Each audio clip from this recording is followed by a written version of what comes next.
But I mean, this is what I'm saying is like when you're talking about tens of thousands of innocent people who have been killed in Gaza, like by anyone's estimate, except for the most psychopathic liars, you're talking about a good chunk of those, I think, are undeniably being taken out by Palantir technology. So, like now, this is not just some commercial application AI like Grok or whatever the fuck. Like this is a killing machine. Like this is an artificial intelligence killing machine. Totally autonomous, potentially. It could be. So very, very concerning. I mean, as soon as I realized that, I was like, oh fuck. I need to dig deeper. So that's kind of what sparked my interest.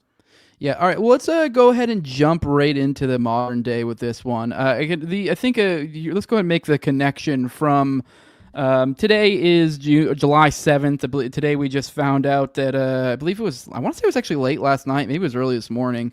There was reports of some memo that Axios got a hold of, I believe, that essentially was, there were just kidding, no Epstein stuff. We can't, no evidence, weren't able to get nothing, didn't do nothing. I guess he did do something, but no one else did nothing but Epstein and Ghislaine. So that's where we're at now. But to tie this into Peter Thiel, I just thought it was pretty funny. I saw this tweet, so I'm sharing this as kind of a perfect little connection. Eric Weinstein quote tweeted, it says, "Manage reality, it shocks me every time," to the Axios thing. And then I responded, this guy is Peter Thiel's money manager, because that's what Eric Weinstein is. And then I connected a few different articles. Here's the New York Times. Jeffrey Epstein invested with Peter Thiel, and his estate is reaping millions. Which we'll come back to this one later when we touch on some of the creepy names, which I don't expect. You're not nerdy enough to even probably know why this one's significant clip, but I'll explain it to you. It's some nerd shit. This is Mr. Epstein, the late financier and sex offender, started by putting $40 million into Valor Ventures, a firm backed by Mr. Thiel. Today, that investment is worth about $170 million. I also shared an article that said, from Rolling Stone, said Epstein's calendar contained multiple meetings with Peter Thiel. And then just for good measure, I thought it was fun, just going to drive the point home.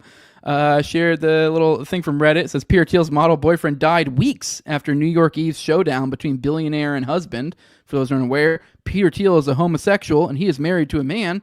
He had put his little boy toy up in Claire Bronfman's old house. For those who aren't aware who Claire Bronfman is, I'll go and connect that dot. She was one of the people who pled guilty and the Nixium cult, the sex slave thing that all the elites were rolling through.